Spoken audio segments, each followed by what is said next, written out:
जमात 7 में रियाजी में आज हम जो है कसरी एदाद की ज़रब अंग्रेज़ी में मल्टीप्लिकेशन ऑफ फ्रैक्शंस, इसके बारे में मालूमात हासिल करेंगे। पहले इसे समझना है। इसमें कसरी एदाद की ज़रब समझने के लिए मैं चंद हिसाब आपके सामने रखता हूँ, जिसमें से फर्स्ट पे है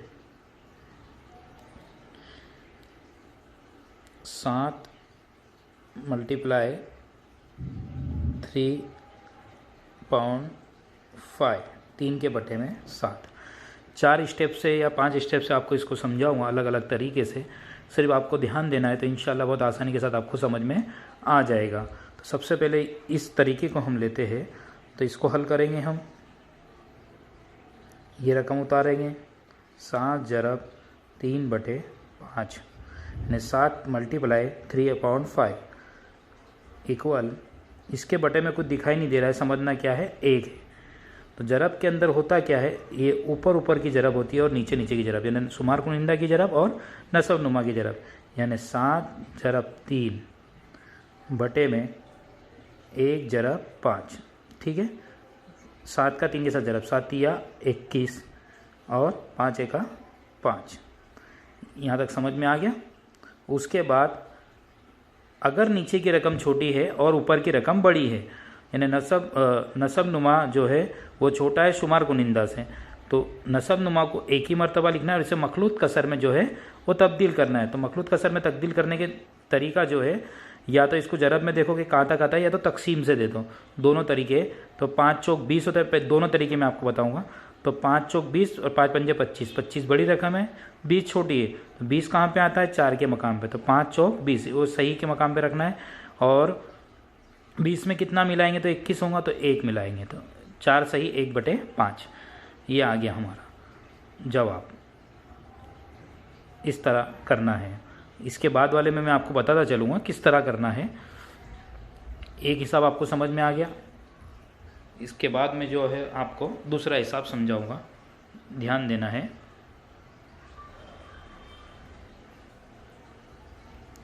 दूसरा नंबर पे है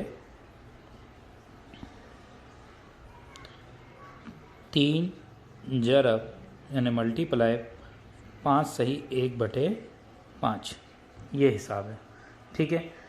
इसको मैं आपको अभी हल करके बताता हूँ। इसमें करना क्या है, ध्यान देना। ये हिसाब में जिस तरह ये हिसाब किया इसी तरह है, लेकिन यहाँ पे जो है मखलूत कसर है, यहाँ पे मखलूत कसर नहीं है। यानी जो जवाब आया वो मखलूत कसर देखो इस तरह की यहाँ पे दी हुई है। तो ये मखलूत कसर को पहले हमको सादी कसर में तब्दील करना होगा, उसके बाद जो है ये हिसाब हल होगा। तो यहाँ ध्यान देना है कि किस तरह हल होगा।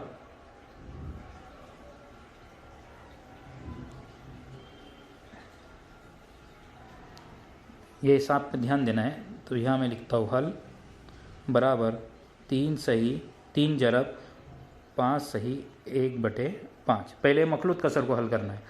सबसे पहले 3 के बटे में कुछ नहीं है तो 1 लिखना है तो लिख दे, वरना कोई ज़रूरत नहीं है। 5 को 5 मखलूत कसर को हल करने के लिए क्या है, ये दोनों का ज़रब, सही अदद का ज़रब, सही के साथ में इसका ज़रब, यानी 5 × 5 इतना करना है। और ऊपर वाली रकम को जो है वो जमा करना है, ये दोनों का ज़रब और उसमें ये जमा करना है, ठीक है। और बटे में जो रकम दी हुई है नसब नुमा में उसको वैसा ही लिखना है 5, इस तरह। उसके बाद बराबर 3/1 लिखना है, तो 1 लिखना है तो ज़रूरत नहीं है। 5 पंजे 25, 25 और 1 26, यानी 26/5, ठीक है। यहाँ तक समझ में आ गया। अब ये रकम जो हमने इस तरह की मिल गई हमें, जो मैंने पहले हिसाब बताया था। अब जो है ऊपर ऊपर का ज़रब और नीचे नीचे का, यानी शुमार कुनिंदा का ज़रब और नसब नुमा का ज़रब। तो 26 या 3 का बड़ा 26 तक पढ़ो तो आप 78 हो जाते, 78 और नीचे 5, ठीक है। आप बटेगा 5 एका 5। अब यहाँ पे देखना है कि बड़ी रकम है, 5 का पारा ज़्यादा आगे तक पढ़ना मुश्किल हो जाता है। तो यहाँ पे तकसीम का तरीका मैं आपको हल करके बता देता हूँ कि इसको किस तरह हल करना है। तो यहाँ ध्यान देना है, मैं इसको यहाँ पे आपको सोल्व करके बताता हूँ। तो यहाँ 5 से तकसीम करना है 78 को, ठीक है। 5 एका 5 माइनस कर दो, कितना बचा 2, 8 नीचे उतार दो, कितना हुआ 28, 5 से 5 पंजे 25, 5 छंग 30, तो 5 पंजे 25 माइनस करो, कितना बचा 3 बच गया, 15 जवाब आया। तो यहाँ पे लिखना क्या है हमें, मखलूत कसर में किस तरह आएगा, तो नीचे तो 5 ही होता है, तो 5 को कितने से ज़रब देंगे, तो 15 पंजे 75 होते हैं, यानी ये 15 जो है वो सही का अदद यहाँ पे आएगा सही में, और ये जो बाकी बच गया वो 3 यहाँ पे ऊपर आ जाएगा। ठीक है, समझ में आ गया आपके। क्या करना है कि ये जो हासिल में हमारा जवाब आया 15 जो बच गया है, जो जवाब आया वो यहाँ लिखना है सही के मकाम पे, और ये जो 3 बाकी बचा वो यहाँ पे आ जाएगा। तो ये क्या हो गया, 15 पंजे 75 और 75 में 3 मिला है तो 78, 78 78 आ गया, तो 78/5 इस तरह का हमारा जवाब था। तो ये जवाब हमारा क्या बना, 15 सही 3/5। तो उम्मीद है ये हिसाब भी आपको समझ में आ गया होगा। तो ये दो तरीके के हिसाब मैंने जो है अभी आपको समझाया हूँ, ये दोनों हिसाब। अब हम जो है तीसरे हिसाब भी मैं आपको समझाता हूँ। ये 2 तरीके हो गए, अब हम तीसरा तरीका देखेंगे। अब हिसाब नंबर 3 में देखेंगे कि 3/8 ज़रब 6/4, यानी 3/8 मल्टीप्लाई 6/4। ये हिसाब को हमको लिखना है यहाँ पे 3/8। अब यहाँ पे देखना है हमें कि ऊपर नीचे अगर कोई रकम एक जैसी दिखती है तो उसे काट देना है, यानी कट जाएगा। अगर ऊपर नीचे एक ही पहाड़े में कोई 2 अदद आते हैं तो उसे भी काट देना है, अगर नहीं आते तो काटने की ज़रूरत नहीं है। यहाँ पे हम देख सकते हैं कि कौन सी रकम एक जैसी आती है या नहीं। तो यहाँ पे 6/4 है दिया हुआ है, तो हम इसके अज्जाए ज़रूर लिखते हैं, 2 तिया 6, 6 2 के पहाड़े में आता है और 4 भी 2 के पहाड़े में आता है, यानी 2 दूनी 4 ही मैं आपको एकदम अलग अलग करके बता रहा हूँ। तो ये मैंने उनके अज्जाए ज़रूर लिख दिया। अब ऊपर नीचे एक जैसी रकम दिखाई दे रही है 2 2, तो ये 2 और 2 हमारा जो है वो कट जाएगा। ऊपर नीचे अगर एक जैसी रकम है तो ये कट जाएगी, 2 और 2 कट गया। ठीक है, अब जो रकम बची उसे लिखना है। तो क्या रकम बची हमारी, यहाँ बचा है 3/8 ज़रब 3/2, ये रकम बच गई। तो अब ऊपर का ज़रब और नीचे का ज़रब, यानी शुमार कुनिंदा का ज़रब और नसब नुमा का ज़रब। तो 3 से 3 को मल्टीप्लाई कर दो, तो 3 तिया हो गया 9 और 8 दूनी 16।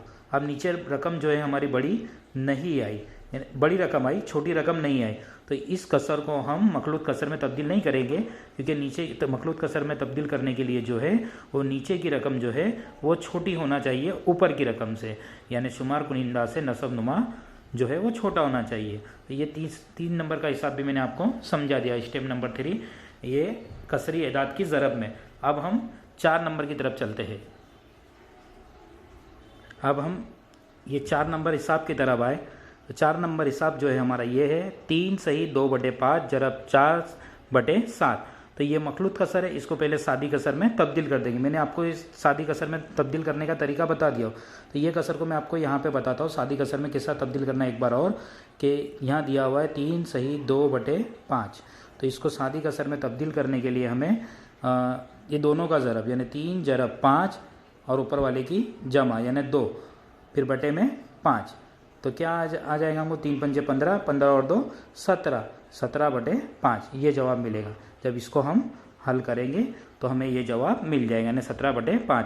तो इसकी जगह हमको इस तरह लिख सकते हैं, 5 ये 15, 15 और 2 17, यानी 17/5 ये रकम जो हमें हासिल हुई इसके मकाम पे ज़रब 4/7। ठीक है, इतना आगे हमें हल करते हुए। अब इसमें देखना है कोई रकम ऊपर नीचे एक जैसी है, अगर नहीं है तो उसे काटना नहीं ही है। तो अब ऊपर का ज़रब और नीचे का ज़रब, तो 17 ज़रब 4, तो 17 चौके 68 हो जाते हैं और 5 साते 35। ठीक है, इतना हल हो गया। अब 35 के पहाड़े में 68 आते हैं, ये देखना या तो 35 से 68 को तकसीम दे देना है, जो मैंने आपको बता दिया, क्योंकि नीचे की रकम छोटी है ऊपर की बड़ी है, तो इसे मखलूत कसर में तब्दील करना होगा। तो नीचे तो आ गया 35, देखो 35 का पढ़ा पढ़ना आसान हो जाता है, 35 का 35, 35 दूनी 70, तो 70 बड़ी रकम है, 2 के मकाम पे 68 नहीं आ पाएगा, तो 1 के मकाम पे क्या आता है 35 का 35। अब 35 में कितना मिला है तो 68 हो जाएगा, तो थोड़ा हाल हो जाए, तो 70 में से 2 गए तो कितना हो गया 68, तो उसमें से 35 आ गया तो 33 बचा, तो यहाँ पे आ जाएगा 33। इस तरह भी हम कर सकते हैं, या दूसरे तरीके से 35 का 35 में कितना मिला है तो 68 होता है, तो 33 मिला है तो 38 हो जाता है। तो ये याद रखना है। तो इस तरह इसको आसानी के साथ हम हल कर सकते हैं। ये चारों स्टेप से मैंने आपको बता दिया। ये यहाँ पे भी सही का आधा आ सकता है, यहाँ पे भी आ सकता है, या दोनों जगह भी आ सकता है। ये याद रखना है खाली, दूसरा कुछ भी नहीं है। चारों तरीके से मैंने आपको ये हिसाब समझा दिया हो। उम्मीद है ये चारों हिसाब जो है आपको आसानी से थोड़ा समझ में आ गए होंगे। तो मेरे वीडियो को आगे आप शेयर कीजिए, लाइक कीजिए और सब्सक्राइब करना ना भूलें। और जिन बच्चों ने एक बार सब्सक्राइब कर लिया है वो दोबारा सब्सक्राइब ना करें, क्योंकि बार बार सब्सक्राइब करने से आप अनसब्सक्राइब हो जाते हैं और उससे आप ही को नुकसान पहुंचता है कि मेरे वीडियो आपको बार बार नहीं मिलते। और बेल आइकन दबाना ना भूलें ताकि मेरे वीडियो की नोटिफिकेशन आपको मिलती रहे। शुक्रिया। मैं आइंदा के लिए आपके लिए इसके आगे का तकसीम का अमल लेकर आऊँगा। तकसीम अदद का ज़रब हम देखेंगे, कसरी अदाद की तकसीम भी देखेंगे आइंदा नेक्स्ट वीडियो में। तो जब तक के लिए शुक्रिया।